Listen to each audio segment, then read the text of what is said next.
Sur Top FM, l'histoire bouleversante d'une fille de 13 ans. Ayesha, quand la misère se conjugue avec la négligence médicale et une famille déchirée. Vous l'avez suivi, la gorge serrée sur Top FM. Tout commence par l'émission Affaires de cœur, mardi matin. Pamela Paten accueille à l'antenne la jeune Ayesha, 13 ans. Elle se confie sur des problèmes de prêt d'argent. Une toute autre réalité voit le jour.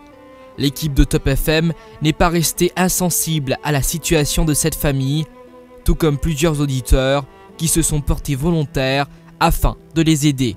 Nos auditeurs ont démontré leurs inquiétudes et leur compassion envers cette jeune fille qui n'est plus scolarisée depuis 1 an.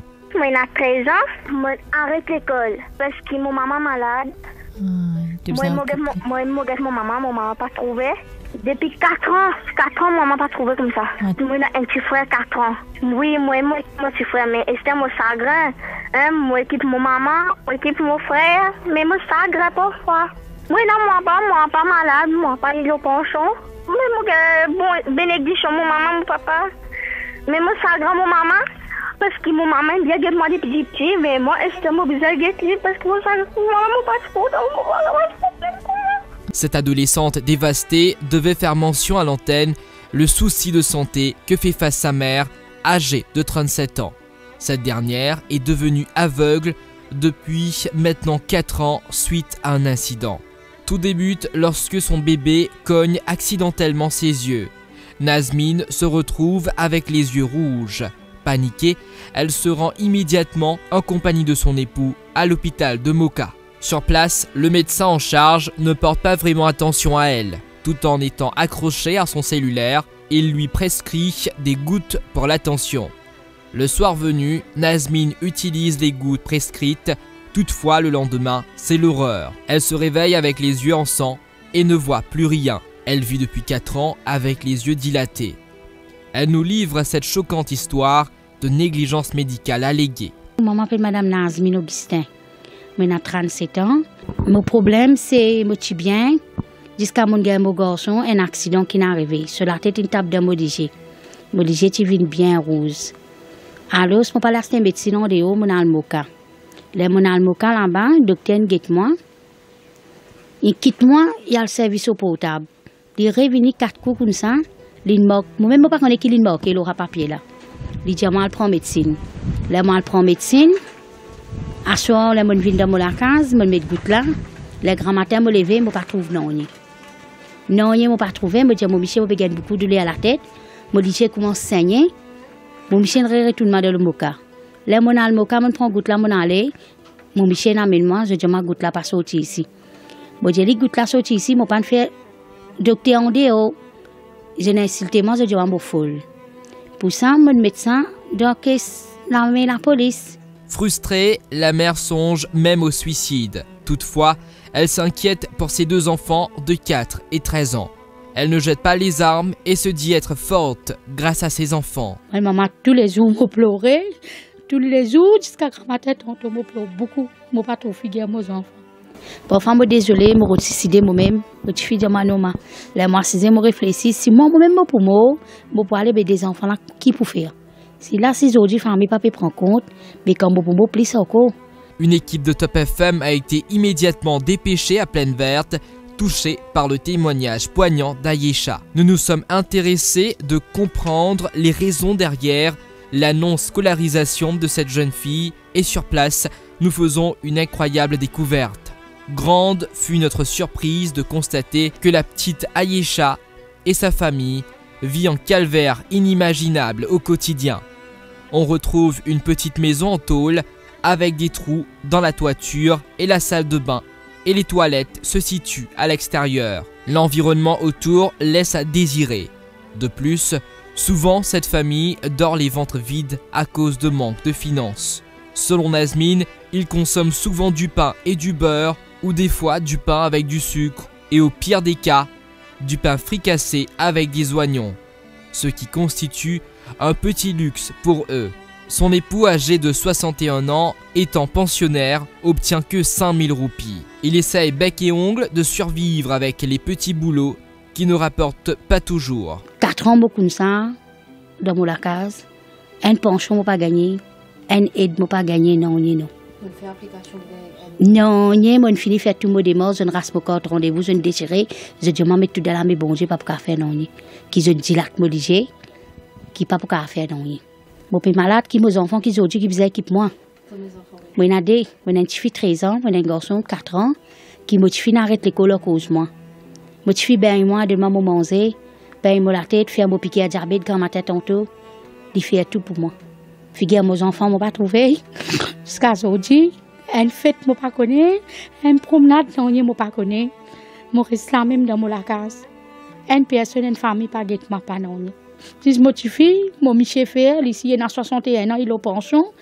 Il n'a pas travaillé bien l'argent. Il participe à mes enfants à l'école. Mais qui ont dit, c'est qui me donne une émission à vie de cœur. Là, je me suis prendre courage. Pour qu'on nous besoin de nous là-dedans. Les étrangers qui peuvent porter moi, qui peuvent demander courage. Mais ma famille, non. Mon père, moi. Mon père, la famille, vous allez dire. Mon garçon, 4 ans. Parfois, quand il y a, je me donne du pain du beurre. Parfois, quand il y a, je me donne un petit guide du cycle. Vous allez dire travail grand matin pour manger tantôt. À 13 ans, Ayesha a quitté l'école afin de pouvoir s'occuper de sa mère souffrante. Elle se charge de toutes les responsabilités de la maison et de son petit frère. Au bout de ses 13 ans, Ayesha joue le rôle d'une mère et fait face à une vie angoissante. C'est une adolescente forte, mature, responsable et attentionnée envers les autres membres de sa famille que l'équipe de Top FM a rencontré. Elle cuisine, douche sa mère, nettoie et s'occupe entièrement de sa bicoque. Une situation impensable pour le commun des Mauriciens, qui se plaignent souvent pour un oui ou pour un non. Je m'appelle Ayesha, j'ai 13 ans. Mais maman, en fait, avant mon arrêt l'école, depuis 12 ans mon arrêt l'école, mon père mon maman, mon fait forme de mon arrêté. Mais 4 ans maman comme ça, mais moi pas si content maman comme ça. Et ça veut dire mon maman aime bien guette moi, et c'est mon arrêt me lève moi guette lui. Mais quand maman peut dire 4 gouttes docteur là, il écrit goutte qui tension, il dit là que maman se léger, mais maman pas peut trouver moi. Pas trop personne de la case. Mais au fait, moi, je m'occupe de maman, mon frère, moi pas. Parfois, quand maman est malade, je m'occupe de moi pas. Mais quand je suis malade, moi, je m'occupe de manger, moi, je m'occupe de la case partout. Mon petit frère m'occupe de lui. Mon père, il pas aller à l'école. Pour moi, je trouve les simple pour moi. Parce que moi, je suis belle qui me faire. Je suis belle manger pour lui. Mais moi, je trouve les bons pour moi. Parce que moi, j'aime bien cuisiner de moi, mais moi, je peux cuisiner de autres. Ayesha a fait appel à la générosité des Mauriciens afin d'obtenir de l'aide pour améliorer sa qualité de vie et surtout pour financer l'opération des yeux de sa mère. Elle souhaite de tout cœur que sa maman puisse retrouver la vue le plus vite possible. Son témoignage vous arrache les larmes aux yeux. Comme ça, mon père dit qu'ils ont fait. Nous ramassons un petit casse pour rester à l'opérer, docteur dit qu'il va opérer. Il n'est pas facile pour nous de se déliger. Nous pas tirer de ça, nous. Bon Dieu qui n'a vu ça. Maman, il est bien jeune, il a 37 ans. Mais maman a 13 ans, surtout, je peux mon maman. Moi qui plaît. Mais il était qu'ils sont capables de faire, si sont capables d'aider nous. Et nous, la case coulée, quand la pluie tombe, nous ne pas connaître que ça nous peut dormir. La case extra coulée, la brise rentrée. Il y a beaucoup de frais. Et surtout, je disais mon maman avant. Quand la pluie tombe, nous avons une place pour mettre les dormir. Et surtout pour moi et mon frère. Nous avons une place pour mettre les dormir. Mais il est bien dur pour nous. Il est bien dur. Le père pour me dire, nous, mon vie pour me dire, après mes affaires, mon vie, maman, je suis obligée. Mon frère, mais c'est moi, c'est pas mauvais. Mon frère, il est douce. Mais mon frère comprend quand il regarde quelque chose. Si moi, il a pour donner. Si moi, ici, il a pour donner. Moi, pas ici, pareil. Mais si Péna, nous devons comprendre la misère. Ce drame familial a choqué plus d'un. À la radio, nous avons reçu plusieurs appels, des membres voulant aider cette famille en détresse. Nous avons même démarré une enquête interne afin d'éclairer cette affaire. Comment l'île Maurice 2.0 de la Cyber-Île, un centre financier très puissant, des Integrated Resort Schemes, ou encore ce pays où les 4 premières banques engrangent plus de 12 milliards de roupies de profit, peut accepter des personnes qui qui vivent dans des conditions aussi abominables et précaires que cette famille alors que nous sommes en 2016. Les Mauriciens doivent réfléchir à leurs égocentrismes pendant que leurs compatriotes meurent à petit feu et à 2 pas de chez eux. Nous ne pouvons qu'exprimer notre grande indignation et souhaitons la plus rapide des réactions de la part des autorités. Un geste de chaque membre du public serait le bienvenu pour soulager cette famille en pleine détresse. Affaire à suivre.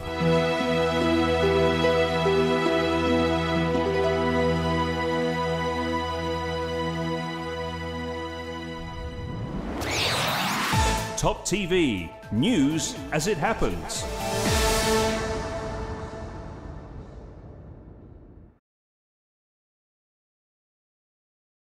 Sur Top FM, l'histoire bouleversante d'une fille de 13 ans. Aïcha, quand la misère se conjugue avec la négligence médicale et une famille déchirée.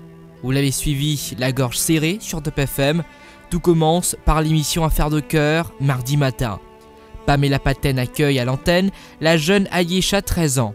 Elle se confie sur des problèmes de prêt d'argent. Une toute autre réalité voit le jour. L'équipe de Top FM n'est pas restée insensible à la situation de cette famille, tout comme plusieurs auditeurs qui se sont portés volontaires afin de les aider. Nos auditeurs ont démontré leurs inquiétudes et leur compassion envers cette jeune fille qui n'est plus scolarisée depuis 1 an. Moi, j'ai 13 ans, j'arrête l'école parce que mon maman est malade. Moi, mon maman n'a pas trouvé.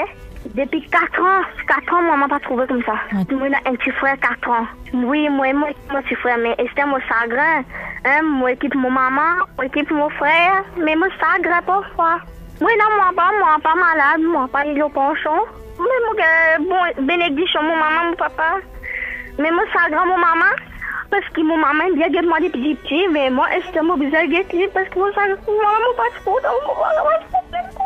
Cette adolescente dévastée devait faire mention à l'antenne le souci de santé que fait face sa mère, âgée de 37 ans.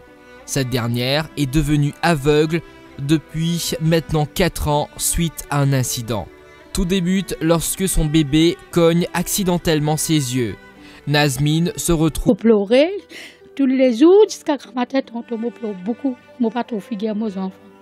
Parfois, je suis désolée, je suis décidée moi-même. Je suis de ma maman. Là, moi, je réfléchis. Si moi-même, je peux aller aider des enfants là, qui pour faire. Si là, si aujourd'hui, la famille ne peut pas prendre compte, mais quand je peux plus encore. Une équipe de Top FM a été immédiatement dépêchée à Plaine Verte, touchée par le témoignage poignant d'Aïcha. Nous nous sommes intéressés de comprendre les raisons derrière la non-scolarisation de cette jeune fille et sur place, nous faisons une incroyable découverte. Grande fut notre surprise de constater que la petite Aïcha et sa famille vivent un calvaire inimaginable au quotidien. On retrouve une petite maison en tôle avec des trous dans la toiture et la salle de bain et les toilettes se situent à l'extérieur. L'environnement autour laisse à désirer. De plus, souvent cette famille dort les ventres vides à cause de manque de finances. Selon Nazmine, ils consomment souvent du pain et du beurre ou des fois du pain avec du sucre et au pire des cas, du pain fricassé avec des oignons, ce qui constitue un petit luxe pour eux. Son époux âgé de 61 ans, étant pensionnaire, obtient que 5000 roupies. Il essaye bec et ongle de survivre avec les petits boulots qui ne rapportent pas toujours. 4 ans, beaucoup de ça, dans mon case, un pension m'a pas gagné, un aide m'a pas gagné, non. Non, moi, fini fait tout mon démarche, je ne rase pas rendez-vous, je ne déchiré, je dis, maman, tout dans la main, bon, j'ai pas pour faire, non. Qui je dis là, que je qui pas pour faire, non. Mon père malade, qui mes enfants, qui aujourd'hui, qui faisait équipe moi. Je équipe pour maman, je fais forme de me arrêter, mais 4 ans, maman comme ça, mais je suis pas content, maman comme ça. Et ça veut dire, mon maman aime bien guette moi, et c'est mon arrêt me lève moi guette lui. Mais comme maman peut dire, 4 gouttes docteur là, il y a gouttes qui tension, il dit là que maman se léger, mais maman pas peut trouver moi, pas peut trouver personne de la case. Mais au fait, moi je guette maman, je guette mon frère moi pas, parfois quand maman malade, je guette moi pas. Mais quand je suis malade, moi, je mange, moi, je m'occupe la case partout. Mon petit frère m'occupe lui. Mon père, il pas aller à l'école. Pour moi, je trouve les simple pour moi. Parce que je peux belle qui me faire. Je peux belle manger pour lui. Mais moi, je trouve les bons pour moi. Parce que moi, j'aime bien cuire de moi, moi, j'aime bien cuire de moi. Mais moi, je peux cuire les autres. Ayesha a fait appel à la générosité des Mauriciens afin d'obtenir de l'aide pour améliorer sa qualité de vie. Et surtout pour financer l'opération des yeux de sa mère. Elle souhaite de tout cœur que sa maman puisse retrouver la vue le plus vite possible. Son témoignage vous arrache les larmes aux yeux. Comme ça, mon père Jazot, Getty Kizo Carafea, nous ramassons un petit casse pour réussir à l'opérer, docteur Ndiaka opérer. Il n'est pas facile pour une pièce de se déliger. Nous partirons de ça, nous. Bon Dieu qui n'a vu ça. Maman, il est bien jeune, il a 37 ans. Mais maman a 13 ans, surtout, je peux mon maman. Moi qui plie. Mais Getty Kizo capable de faire, si ce cas aide nous. Et nous la case couler, quand la pluie tombe, nous pas connaître ça nous pour dormir. Ouvre avec les yeux rouges. Paniquée, elle se rend immédiatement en compagnie de son époux à l'hôpital de Moka. Sur place, le médecin en charge ne porte pas vraiment attention à elle. Tout en étant accroché à son cellulaire, il lui prescrit des gouttes pour la tension. Le soir venu, Nazmine utilise les gouttes prescrites. Toutefois, le lendemain, c'est l'horreur. Elle se réveille avec les yeux en sang et ne voit plus rien. Elle vit depuis 4 ans avec les yeux dilatés. Elle nous livre cette choquante histoire de négligence médicale alléguée. Je m'appelle Madame Nazmine Augustin. J'ai 37 ans. Mon problème, c'est que je suis bien. Jusqu'à mon garçon, un accident qui est arrivé. Sur la tête, une table de modigé. Modigé, tu viens bien rose. Alors, je ne peux pas laisser une médecine en dehors, je suis al Moka. Le mon al Moka là-bas, le docteur guette moi. Il quitte moi, il y a le service au portable. Il revient 4 coups comme ça. Moi-même, je ne sais pas qui il il aura papier là. Il dit, moi, je prends médecine. Là, moi, je prends médecine. À soir, là, je viens dans la case, je mets goutte là. Le grand matin, je me lève, je ne trouve pas. Non, je ne pas trouvé. Je dis, mon Michel, je gagne beaucoup de lait à la tête. Je dis, je commence à saigner. Mon Michel retourne dans le Moka. Là, je prends le Moka, je prends goutte là, je aller. Mon Michel amène moi, je dis, ma goutte là, pas sortir ici. Je dis, les gouttes là, sortir ici, je ne pas faire docteur en dehors. Je n'ai insulté moi, je dis, je suis folle. Pour ça, mon médecin, donc, la police. Frustrée, la mère songe même au suicide. Toutefois, elle s'inquiète pour ses 2 enfants de 4 et 13 ans. Elle ne jette pas les armes et se dit être forte grâce à ses enfants. Maman, tous les jours, j'ai un petit fille 13 ans, j'ai un garçon 4 ans, qui m'a dit d'arrêter l'école à cause de moi. Moi, je suis bien moi de maman manger, ben moi la tête, faire mon piqué à diabète quand ma tête tantôt, il fait tout pour moi. Figure mes enfants m'ont pas trouvé jusqu'à aujourd'hui. Une fête m'ont pas connu, une promenade non m'ont pas connu. Moi reste là même dans la case. Une personne, une famille pas guette m'a pas non. Si moi tu fille, mon Michel fait ici il a 61 ans, il est en pension, il pas travailler bien l'argent, il pacifie mes enfants à l'école. Mais qu'ils ont dit ça qui me donne émission à vie de cœur, là moi je me suis prendre courage pour qu'on nous besoin nous là-dedans. Ben l'étranger qui peut porter moi, qui peut donner courage. Mais mon famille non, mon père n'a moi, mon père n'a famille, vous dire. Mon garçon 4 ans. Parfois quand il a me donne du pain du beurre, parfois quand il a me met un petit guide d'ici. Vous besoin ça, vous avez travail grand matin pour manger tantôt. À 13 ans, Ayesha a quitté l'école afin de pouvoir s'occuper de sa mère souffrante. Elle se charge de toutes les responsabilités de la maison et de son petit frère. Au bout de ses 13 ans, Ayesha joue le rôle d'une mère et fait face à une vie angoissante. C'est une adolescente forte, mature, responsable et attentionnée envers les autres membres de sa famille que l'équipe de Top FM a rencontré. Elle cuisine, douche sa mère, nettoie et s'occupe entièrement de sa bicoque. Une situation impensable pour le commun des Mauriciens, qui se plaignent souvent pour un oui ou pour un non. Je m'appelle Aisha, j'ai 13 ans. Mais maman, en fait, avant, je arrête l'école. Depuis 12 ans, je arrête l'école.